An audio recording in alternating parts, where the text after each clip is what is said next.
Hello, everyone. Welcome to this week's episode on Laid Back the Atiozinga podcast. And our topic for this week is what modern medicine gets wrong about health and what Ayurveda gets right. And our guest for this week is Anja Mack. Anja is the global head of community and partnerships at ASHAexperience. ASHAexperience is a global platform that connects people directly with authentic Ayurvedic doctors to empower their deep personal transformations and healing journeys. Hello, Anja. Welcome to the show. Thank you. Thanks for having me. Yeah, finally, it's good to have you guys here. But I will start with the same question I asked everybody. This is the same question I asked everybody. So, is this your first time on a podcast? No. Yeah. so what? So, what's the expectation for today's session then? Pardon me? So, what's the expectation for today's session? To give more awareness of what really matters of Ayurveda, because I had the feeling since the pandemic and since COVID and since all those things which happening in the world, people lose track on what really matters. I have the feeling they also lose their roots. They forget the wisdom we already have. And they focus so much on the outside and what people tell them, not just in the medicine, not just in the media. I have the feeling they also stop using their brain sometimes. Okay, so at least today we are going to squash those misconceptions, isn't it? Exactly. Right. Yes. So let's start with defining what Ayurveda is. For somebody who is out there, for example, my grandmother or somebody who has no idea of science or medicine, what is Ayurveda? Well, basically, Ayurveda is really simple. People always think just because it's a foreign word. I mean, Ayurveda is rooted in Himalayas in India, and Ayur means wisdom, and Veda are the ancient writings from back then, where people basically wrote down their wisdom, and it's basically just a memory of what we basically used to get taught, not just from my ancestors. I mean, I'm a farmer girl, so we get taught a lot of old wisdom, and it's basically the root cause. What keeps us healthy? That's it. An ancient health system, nothing more. Okay. So how come a lot of people don't know about this? Why do you think a Well, lot of people don't know people about it? well, people always think they hear it and they think it's Indian. No, it's not Indian. They think it's Asian food. Yeah. Kind of. But the thing is for Ayurveda to implement it where you're located, where you live, with what you have, with what herbs you have, with what meats and local food you have. You don't have to import all the fancy stuff from abroad. It's just basically to remember that you also have the things around you. Just look outside. Yeah. Oh, okay. So, but how does the Ayurveda actually differ from the core philosophy of modern medicine? Well, the thing is, let's first start what medicine gets wrong, I would say, because medicine is focused on symptoms. Yeah. Ayurveda is focusing on the root cause. Like you have to look at it as a tree. Modern medicine just looks on the leaf. Ayurveda looks way deeper on the root cause, on what is in the unseen. Like you have to look on the root. You also have to focus on the whole thing holistically, body, mind, and soul. Not Yeah. only one fragment, also the fragmentation. I mean, classical medicine divides you into body parts. It's either your brain, like either you're physically, psychologically sick, or it's either your mind or your emotions. But Ayurveda always sees it holistically because they understood that all matters. Time. Like if you go to a doctor, at least in the Western medicine, you have like 10 minutes for a new patient, maybe 20 minutes, and then that's done. They lack of time, so they don't even have time to really look their patients closely. Ayurveda has to focus more deeply because personalized. Everything is personalized. In modern medicine, nothing is really personalized. And the prevention is missing. Here, people just, as I said, they cure. Sometimes they don't even cure. They just give you a medication. That's it. Here, go. And they want to keep you in the system.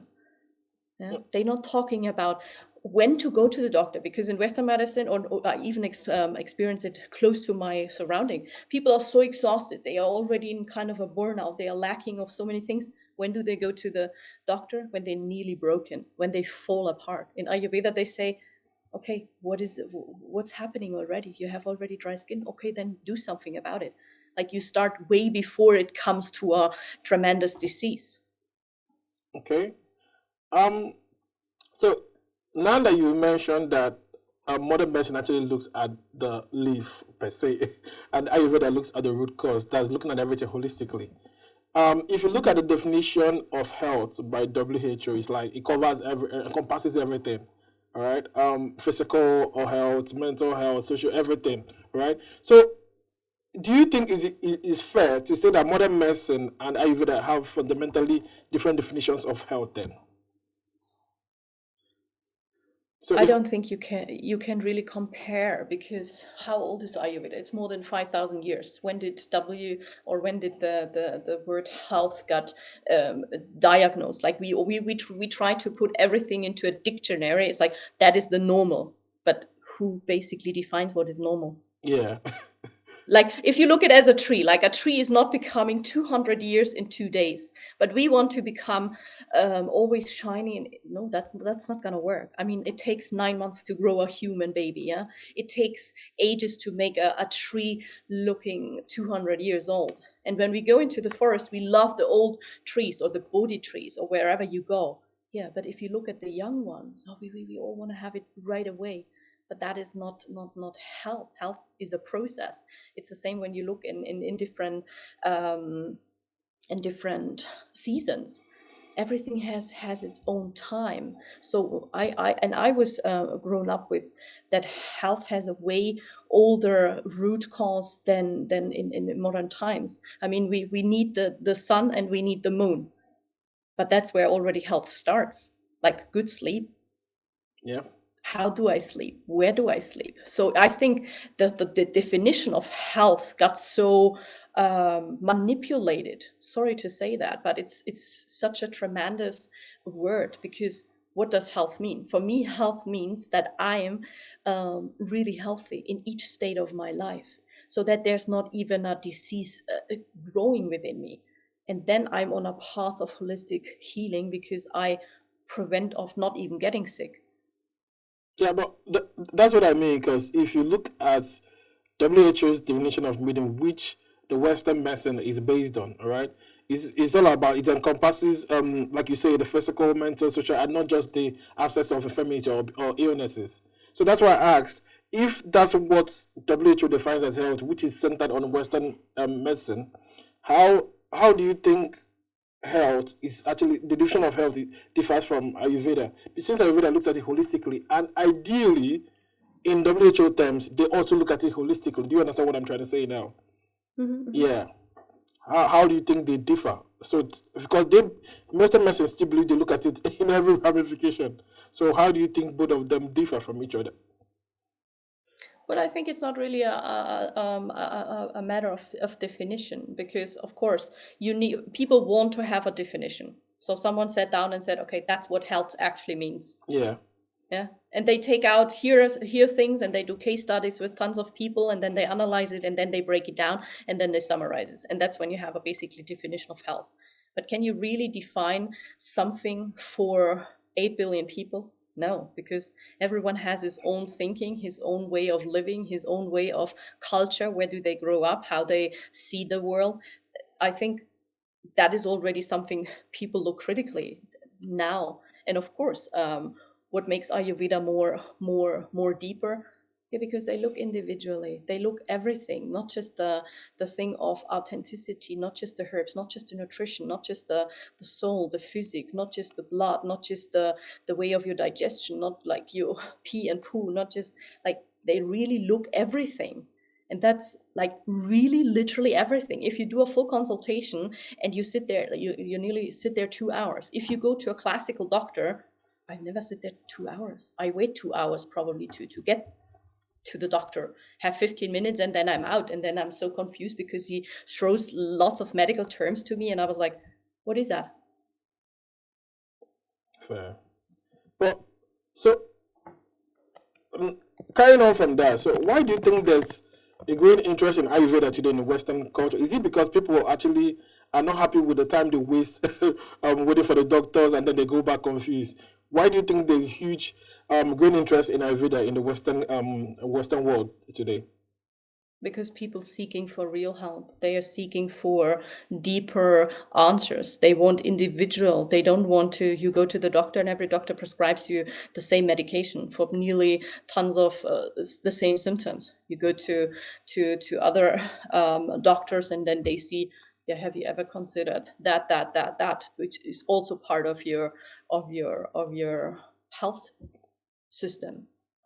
So the way how Ayurveda looks, the way how individual it makes you, the way how deep you have to go with yourself, understanding, okay, no, I never thought about my skin, oh, my sleep, oh, my eyes, oh, how do I eat, my nutrition, when do I burp, how do I burp, how do I have inflammation, where do I have it, when do I have it, how often do I go to the toilet? Like, a normal doctor is not asking that.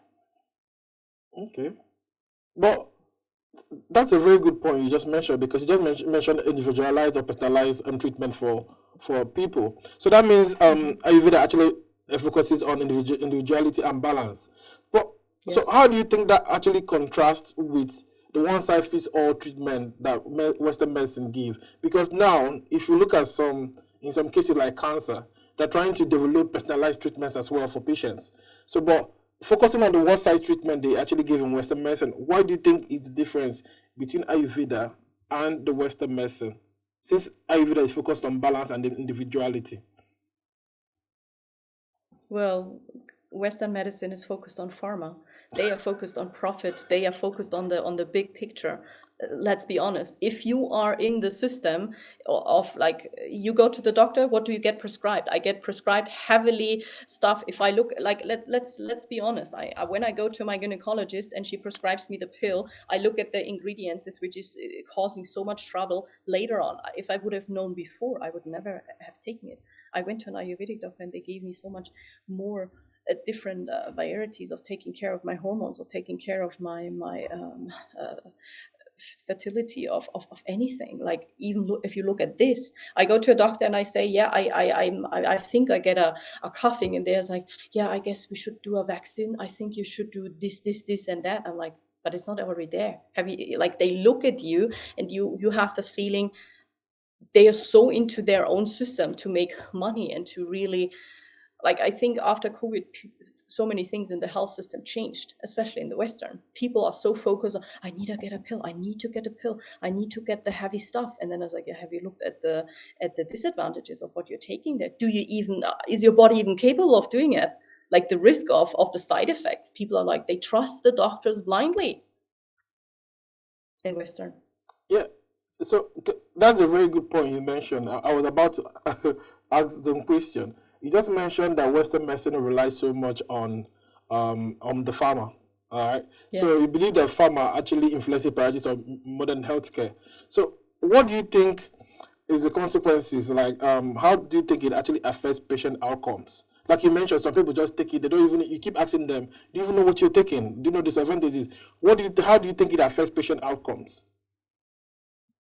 You mean the Western medicine? Yeah, like you know how you said is based on pharma, and you mentioned how the pharma industry actually influences the priorities of modern healthcare, modern medicine. Okay, and people are taking. You said after COVID, a lot of people actually kept on taking pills, and they kept on asking them, "Do you even know what you're taking? Do you know the advantages and disadvantages of what you're taking?" So that's my question now. How do you think the influence of pharmaceutical industry on modern healthcare, how do you think is affecting patient outcome that the patients that are Oh, not it's even looking at? huge. It's huge. I mean, if you look at just at the cases, just basic cases, when I look around and I look at, like, I grew up in a very small village, yeah, and we had a doctor. He was doing both. He was doing classical medicine, but he was also doing alternative medicine. So you could go to him, and he was like, he also treated kids. He also treats mid teenagers, school people, and older people. And he's always asking, he's like, do you really want to take the heavy stuff? Like, I have something which is more homeopathical, or which is more alternative. It will probably take a little longer, but the side effects are reduced. Nowadays, you don't even find those doctors, because back then they were like, yeah, you cannot just recommend that. You have you really have to make it, because it has of course, it has a severe concern, and you always have to look at both sides. But I also have the feeling people forgot to really listen to their gut, because of course, I always go to a doctor to get an opinion. But does the doctor really know what I really need. Like when, let's say I'm pregnant with a baby, I feel it, I carry it in my belly. Like I know what I need right now. If I'm having morning sickness all day long, like, and someone comes and is like, yeah, just take that pill and that pill. Well, first of all, in pregnancy, it's difficult to take medication, and second, not everything is suiting me well. That's when I have to know, like, okay, does that make sense to me? Okay, maybe I give it a try. But if I feel something is changing, but people, they always go over it. They take the pill. Oh, give me the pill. Oh, okay, I'll take it. And then they say, yeah, but I have side effects now, this and that. No, that's normal. That's normal. So the doctor calms you down, and people, they believe it, but instead of trusting their natural gut, I mean, when you have a severe situation, you still trust your gut. There's no one around you probably you can call or you can ask. Then you have to trust your natural senses. But I have the feeling that industry is destroying those natural senses. Interesting. So linking it to, I know you mentioned pregnancy, but we're going to link it to chronic illnesses now, right? So when it comes to chronic illnesses, the prevention and treatment, what do you think are the blind spots in modern medicine compared to Ayurveda? Well, the thing is, when you think, like, when does an illness start? An illness starts way before it becomes chronically. First, you have the start of something. Yeah, it's disappearing anywhere in your body. But the thing is, do I listen or do I ignore it? Like your way of living, do I have a bad sleep? Does something change in my nutrition, in my diet, in my way of how I go to the toilet, in my way of behavior, in my way of emotional thickness? That's nothing. Like here you go to a doctor, and you either go to a doctor who is looking at your body, or you go to a dentist, or you go to a gynecologist, and they just look there. Of course, in India or in Ayurveda, the doctors are also specialized in different things, but still they have to look at you holistically. Not only that one part. And that's when, and also Ayurveda says, first there was the thought, and then there was the disease. Okay. So they go way before into to realizing, when did I get sick? What made me that sick? In modern medicine, you just pop up because you already, let's say, if you have psoriasis, it's so worse that then you go to the doctor, and of course then it's already probably too late. People come to seek Ayurveda because the modern medicine gave them up. Like if you say you take dementia, if you say you take the hard cases of arthritis, of Parkinson, of whatever, that's all heavy disease. Some you cannot even cure. But people are so done with the medicine. Like, okay, is there something which makes me a little feel better? I still want to enjoy my life. I still want to enjoy my happiness, go traveling with my friends, with my family. And medicine, and modern medicine just says, okay, that's it, you have to stuck with that, and that's what you have to take. And I was like, but every person has the right to still believe in wonders. That's not forbidden. It's a free like, we live in a world where we can tell our free opinion. And that's what I think is also a big problem on how seeing chronic diseases. Because in Western, I see, okay, you have that sickness and it will never go away. If they know from what they studied, as you say, cancer, they say, no, you cannot find cure. If you say psoriasis, Parkinson, of course, some disease you cannot cure completely, but people still find a way of dealing with it so individually that they say, wow, I don't have that many problems anymore. I can sleep better. I can do more, like especially the tremors, like when they're really shaking with Parkinson, and then people tell you, oh no, it helped me. Of course, it's individual. Like it's the same when you have chronic illnesses and people say, okay, there's just one therapy, and they try that one therapy, and then you ask 10 people, and 5 of them say, okay, for me it was working, and the other 5 said, so. Yeah, you will always have those cases, no matter which kind of medicine you look at. Interesting. So that means you mentioned that Ayurveda tries as much as possible to collect it holistically. Then, whereas in modern medicine, patients wait till they get a lot of the symptoms, and by then the illness may be chronic, isn't it? So that means modern medicine is actually focused on suppressing the symptoms, right? Yes. So what do you think is the long-term consequences of that approach?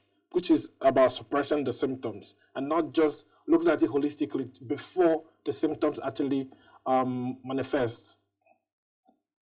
Well, it's simple. I always compare it to farming. Yeah? When you say you when you like, it's so simple because your bodies are basically the same. Like, you first have to prepare your body. But what do we do when we let's say we have a chronic disease? We go to the doctor and we get a pill. There was no preparation. We go take the pill and then we think body has to do it. Yeah, but I'm already sick. So like, my blood is probably infected. The values are different. Something in my body is already struggling. Yeah, but what do I do in nature? I first have to prepare the ground. Yeah, then I have to put the seeds. Then I have to prepare the ground again, and then I wait. And then I wait. Okay, it's growing. Oh, something is missing. Then I have to give nutrition. Then I have to do. Okay, then the plant is getting bigger. Oh no, it doesn't look right. Oh, it's sick. Yeah, but then my like, sometimes we rip out the whole thing to have the roots. Like, what is it? Is it the ground or is it the leaf or what is it? And then according to that, we treat the ground, we treat the whole fruit depending what we have planted. And that is already just out, and therefore I don't even have to study. It's just out of logic for me. And then I was like, well, why don't we do that in the modern medicine? Modern medicine, they look at you. Okay, they look at the blood test, which is a result from now or 2 weeks. Okay, yeah, we need to do that. Yeah, but am I even capable of like, can my body even handle that medicine? Or is my inner system so destroyed that I first need something else? Because what does it help if I take medicine for 10, 15 years or even longer? And then and then I was like, even if I discuss that with my parents, I'm like, don't you think you take that medicine already 10 years that it needs to get better? Do you have any results seen? No, but the doctor said I need it. No, okay. But have you ever thought why? Is there anything else in your body which is probably handling the medicine or medication wrong, or cannot basically transport whatever is in there to the right place? BetterHelp is a paid partner of this episode. Growing up in Nigeria, mental health was not discussed in our homes. As a man, you are discouraged from showing your emotions, as this is seen as a sign of weakness. If this resonates with you, you are not alone. About 62% of adults believe that societal attitudes stop them from seeking mental health support when they need one. And that's why I've teamed up with BetterHelp to stop the stigma around mental health and encourage you to seek mental health support from credentialed therapists when you need one. These credentialed therapists listen, ask questions, and help you to see things from new perspectives in order to improve your life. BetterHelp is on a mission to help you start therapy as easy as possible. If this is something you're interested in, click on the link below or go to betterhelp.com/laidback to match with a credentialed therapist in as little as a couple of days. You can also get 10% off your first month by using my link or the code laidback. So, linking it back again, all right, again about consequences, all right. Initially, you did mention that the time people actually spend waiting for the doctors, right? So linking back now to the consequences we're talking about, how do you think time constraints in modern medical appointments also affect real healing? Linking it to the consequences we're talking about right now. You mean for the Western medicine or for Yeah, Ayurveda? yeah. So, like initially, what we're talking about is the consequences of modern medicine actually focusing on actually reducing the symptoms, right? So, if it's going to affect healing, so I'm linking it now to the time constraints. It also takes for the patient to actually book an appointment to see the doctors as well in modern medicine. Linking both of them together, like if somebody has a chronic illness and the time constraint it actually takes to actually book an appointment, linking both of them together, how do you think that actually affects healing as well in patients? Well, it's already starting, because if you look at Western medicine, most of it is covered by the government. Like, we have most of the European or Western countries have a very good health system where you basically put down your card and then you go. Not like in the US, you have to pay anyway for that, no matter if it's Western or alternative medicine. And even here, alternative medicine, not all the alternative medicine is covered. So first of all, people, of course, they tend to go more to the Western because that is trustworthy. That is basically provided from the government, from the health system, from not even pills. Like the amount you have to pay yourself is very little compared to alternative medicine. And of course, I guess that's also a reason why people are already scared. And as you said, you go to a classical doctor here in Germany, or at least in I guess in whole Europe, people have to give you an appointment. Like you even have to be having a insurance to be covered. So because they want you to get all the medical support, especially in an emergency. For alternative, you look for the doctor yourself. Most of it you have to pay yourself. Most of the consultations you have to pay yourself. Also the nutrition. Well, if you have chronic disease and heavy diseases, not all the medications, especially when it's new medications, or if it's new preparates, they also have to be paid half. So I think that's also a big kind of consequence why people hesitate to use modern medicine. And because the studies and the case studies are still not seen and handled normally, because the value of classical medicine is so high. Like if you look back in the ancient times, it was always those medicos, and yeah, sure, they all had their alternative healers. But as soon as you are having the money, you have the wealth, of course you look into everything. But you also have to look on how the society is divided. We have nearly poor and rich. There's rarely something in between, and it's shrinking because of tax, because of situations, because of jobs, because of money, because of the whole economic wars. Like you know that procedure. I think that is also something very sensitive you have to look at. And as you said, the modern medicine is so heavy knowledge because of you're a doctor, you are certified, and like even here, if you look at the alternative doctors or whatever, they have on certificates. Like if you look at from the perspective, you have a Ayurvedic doctor coming here. Of course, he needs to have his approbation and his doctor, but he also needs to verify his studies and his certificates here in the country, which is not always easy. That's also probably why people hesitate. Like, is he still like a good doctor? Is he still good what he's doing? Because I think the spreading the awareness is still missing, because people are so faced on what WHO said. Okay. So what do you think are the biggest misconceptions about Ayurveda then, especially in the West? What is the question? What do you think are the biggest misconceptions about Ayurveda in the West, especially in the West? What do you think are the biggest misconceptions about Ayurveda? I think because the name of it, because people think, oh, that sounds so weird. Is that a diet? Is that a disease? Like the term. I guess first of it, I guess it's the term, and I guess it's the understanding of people sometimes here. Oh, it's coming from India. Oh, am I only allowed to eat Indian food and herbs? And like they're scared.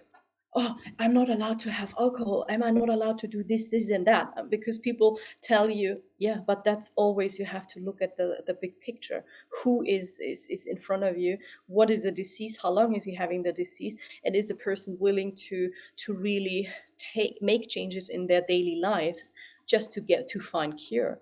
But people always hear just from 1, 2, 3 cases, and that's how they talk it out. And that's when they basically say, that's why no, that's way too dangerous. I'm not allowed to eat anything anymore. Yeah. But do you think it's actually possible that modern medicine and Ayurveda can actually complement each other meaningfully?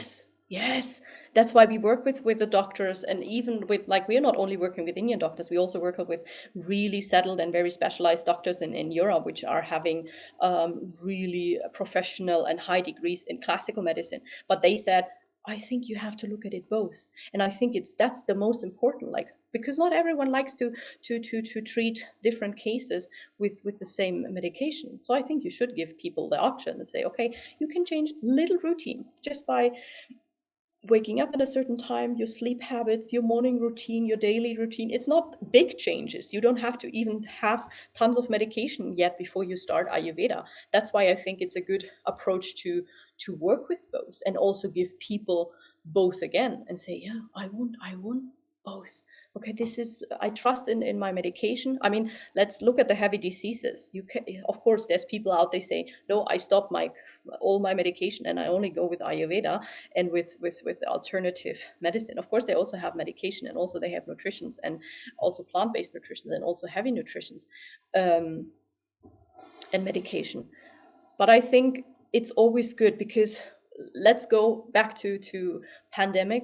You are happy that you have a hospital where you can go there. You are happy if you are having a severe problem and people cure you. I would never say that you should leave classical medicine behind, but just accept it that it is still the same value than modern medicine. And if you combine it and say, okay, it sometimes makes sense to look at the mind and to also look at other parts of your body, especially because if you look at the fragmentation, how it responds, body, mind, and emotions, it's a cycle. It belongs together. But Western medicine, all these things, there's a symptom. No. The other one is left behind. I always say the Western medicine sees the bodies in three parts. Like you go to the psychologist, it's just the mind, yeah, just mind. No. It's only psychology. It's only psychology. Yeah, but the psychology also has an effect on my body. It also has an effect on my organs. It also has an effect on certain diseases, and we know that. Yeah. But people still think they close their eyes and say, no, I don't have the capacity to look at it. Yeah, or you go see the dentist. Like we know from ancient medicine that even your teeth are connected to different organs. Not only all, if you look at the Chinese medicine, the feet, even Ayurveda knows that the feet are also connected backwards to your certain organs. Like the body is connected, if you want that or not. Even your blood system is all connected to different organs in the whole body. Even if you press certain points in your body, they are connected. So that's why I don't understand, why do we divide the body? Because it makes medicine more complex. And we don't have time for that because doctors are rare, patients are becoming more. So of course you have to reduce either the time or the patients. Oh, interesting. Because I noticed, because of talking about integration of modern medicine and Ayurveda, I noticed recently the ashwagandha. You know the ashwagandha. I Yes. noticed people actually take that now. Like in the past, I don't think people used to take that because its origin is from India as well. If you remember, if you know. But if you are asked to like describe an ideal integrative healthcare system that complements both Ayurveda and modern medicine, what do you think it's going to look like? It's very interesting because I'm into that topic a lot of a long time. And if you look at the Nordics, like the Nordic countries, they have such a great health system. You don't even pay for that, and you can get access to. Like we have recently been in Norway with my friend. Basically, we made a business trip. Like, and she broke her elbow. We went in Norway to the hospital and they said, no, you don't have to pay anything because you're a foreigner. We want you to get cured. So she got her whole thing x-rayed. She got medication and they even asked us, like, do you also want something alternatively? So they made the whole thing. They even suggested, oh, come back the next day. Or do you want to talk to a psychologist? Do you also want to talk to someone alternatively? Do we have to call someone for you? And we looked at each other. I was like, well, like, don't you want now a down payment or anything? Because no, health here in Norway is free, even for foreigners. And we were so surprised, like we were shocked when we left. They even called in the hotel and was like, is she fine? Did she had a good sleep? Does she need anything? Even because we had different travel stages. And then I was surprised. I was like, why do other countries can get it so well and others don't? Yeah.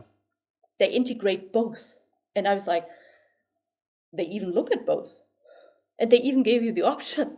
And of course, I would say that it is possible. Even Sweden has a very great health system. In general, the Nordics are very well known for their health system. So I Mm. think that is an approach where people can actually learn. Health is for free, because what do I do? Like, what does a country do if everyone is sick? Yeah. Well, we need our people. We need to take care of our people. I see it here, especially in Germany. I mean, it's also a harsh discussion on the rent, and on the gap of so many older people are now retiring. Who comes after? So many young people are leaving because they want to live abroad. Yeah, but what does that do to a health system? What does that do to, because, or also, which also has a great system, is Saudi Arabia, Dubai. Mm. Okay. Well, I'm going to take you back now. You mentioned the Nordic countries, Sweden, how they integrate both the modern medicine and Ayurveda. But you did mention that Ayurveda actually looks at the sleep, your habits, your lifestyle, daily habits. So, looking at that side of things, the lifestyle and daily habits, what do you think Ayurveda actually can teach us about our daily routines and why they are so important? You mean daily basis? Yeah, like how you mentioned the food we eat, how we sleep, when we sleep, all those daily habits and lifestyle choices that we make. What does Ayurveda actually teach us about these daily routines and why are they so important? Because it looks about more the community. Because when you see how Ayurveda says, like, what you eat and when you eat, it already starts going back to, like, cooking freshly. And also, Ayurveda is not something you seek for wellness products, as, let's say, ashwagandha. At the moment, you see so much of those things on social media. Yes, but it is more than just taking an ashwagandha. Because even in the treatments, like, if you do really treating yourself, you not only get advice for your nutrition, like what to cook, how to cook, what herbs to use, what ingredients is to use, when to do it. Do I eat it warm, cold? Also, the habit of sitting with the family together and say, okay, we now have lunch. It's only lunch. You have breakfast. It's only breakfast. There's no phone. There's no work. There's nothing in between. Not the rushing. Even if you do little snacks, yeah, you can have that. But they always say, go back to the mindful thing, present moment. And also the like, if you have real severe conditions, they also work with the body. You get massages with certain oils, with certain ingredients. Of course, you also get physiotherapy depending what is needed on your body. They even place, when you have infection, if you have, they place something outside your skin. Not just you not just take something inside, you also get something from the outside. You also get touch, and you also get this kind of empowerment. Empowering I miss, because it is, you're not like a number in a statistic. You're an actually client. You're an actually patient with a severe disease, and you have to be actively taking care of yourself. It's not like, okay, like in Matrix, oh, yeah, which pill you want to have, the red or blue one, and then you're healed. No, you actually have to do something. You actually have to take care again of yourself.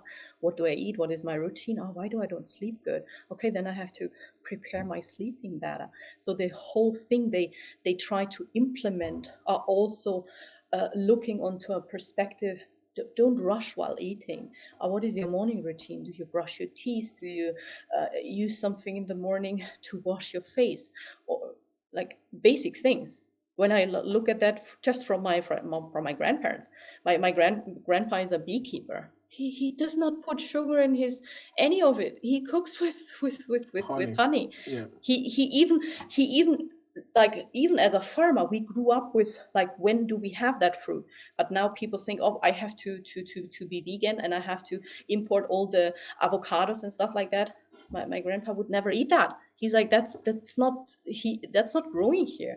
What do we have now? Or when it's strawberry season, of course we eat strawberry. If there's asparagus season, we eat asparagus. If season for potatoes, we have potatoes. And that's when we cook with it, the herbs, the meat, and that's what we eat. If there's deer season, of course we have a lot of deer meat. If a cow got sick, oh well, then there was no cow. They made their butter themselves. Like, that is already the way of going back. Like, Yeah. the way of all the things you buy in the supermarket. Look at the labels. Oh my goodness, there's so many things in which are not naturally anymore, because people, I think they tend to forget, as soon as you buy something which needs to be, let's say it expires in 2-3 months, I have to prepare that. There has to be a mechanism that this is stored so long. I mean, if I put my strawberries just like that in the fridge, or next couple days, they don't last like 10 months, Yeah. except I freeze them, or I cook them with in a jar and whatever. I guess that is the simplicity of Ayurveda. Go back to your roots. I don't say that everything in modern medicine in modern times is bad. Yeah, but I think we forget that. Interesting. So that means what we actually eat, just like your grandfather you mentioned. So what we eat, digestion, gut health, they are all important in Ayurveda, and actually affects our health as well. So thinking about the mind, you mentioned the mind earlier on. So how does Ayurveda actually view mental and emotional health differently from conventional psychiatry?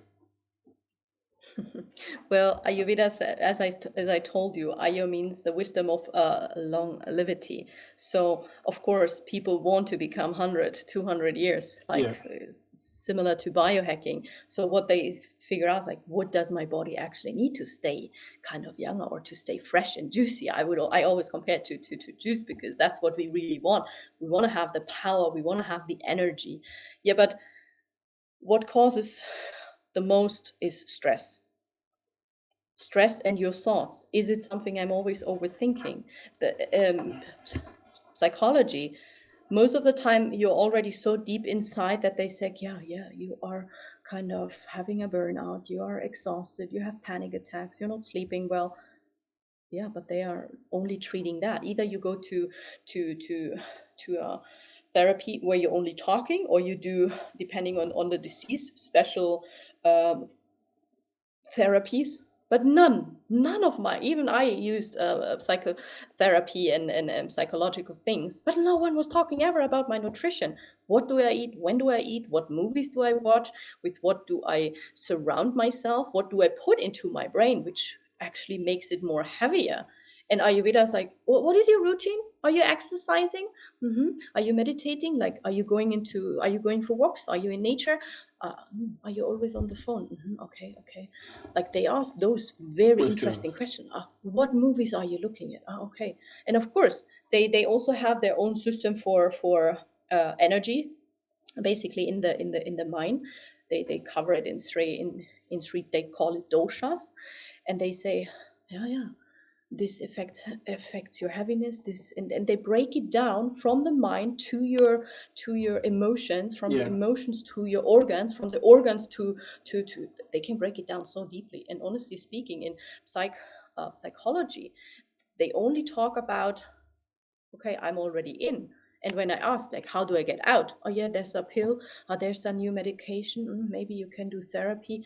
But what does my Ayurveda doctor always say? When was the last time you made holiday? When have you been in nature for a very long time without phones, with anything? I was like, "Ooh, that is interesting. How often do you go into the sun? How? Okay, have you been at the beach? Have you time to go to somewhere to start resting, to really give your body a rest? Okay, in psychology, they look at you and say, you can do a 3 weeks retreat, and then you have to go all to those therapy sessions, but it always involves talking. Of course, they do also movement now. They get better in treating things like that, but I think there's way more to go. Like, psychology is walking very slowly, in my Yeah. opinion, very slowly. They hesitate, because psychology always, they want to explain it. Oh, well, what is the science behind? Can you explain that? And most things in Ayurveda is sometimes also in the unseen. Yeah. I mean, meditation, it's still something. When I go to my doctor, it's like, oh, no, I don't believe in that. And I was like, yeah, breathing. Oh, no, I don't believe in that. I was like, I'm access. Oh, yeah, that is good. What are you doing? Swimming. And then when I say yoga, and he's like, yeah, stretch. Yeah, it's good. Okay. But depending also how old your doctor is, and how which surrounding you are, because I think a lot of healing and cure can also come with the view and the openness of your doctor or your psychologist. Mm. Interesting. But because of time, right? Mm-hmm. Assuming there's someone out there who's thinking about exploring Ayurveda for the first time, right? Mm-hmm. Where do you think they should start from? Go find someone to book a consultation, because that is the best thing to really experience Ayurveda, because then it's only you bring your case, and then you see what changes. And honestly, in the beginning, when I was flying to India and I saw it, and I was like, whoa, whoa, whoa, what the hell? And they did the pulse diagnosis, and they looked at my eyes, and he could exactly tell me what and how I was eating. And I love pizza and pasta and all the good food, and like, I'm a foodie, yeah. And he's like, yeah, but if you do change a little things, then you would also not feel so heavy and so exhausted. And I was like, I did not even tell him that. So I was so interested. I was like, wait a sec, how does he know? My doctor looks at me and he's like, I don't see anything in particular. Oh, let's see the blood. But blood is normal. And they always said nothing is wrong, but my feeling was always a little more tired, more exhausted. And I was Yeah, like, why is that? And then I jumped into it. So it really depends what is your kind of your goal. way of jumping into it. Some people like to explore it by reading. Some people want to hear more of the podcast. Some people really like to go very deep and say, okay, I want to experience it by myself, and going visit an Ayurvedic doctor and book myself a consultation and do it really individually and explore it myself. Yeah, Other people just see it on social media and say, it's the wellness aspect. Let's just try an Ayurvedic massage. And other people say, yeah, ashwagandha, that now I'm living Ayurvedic. Yeah, but that is the thing.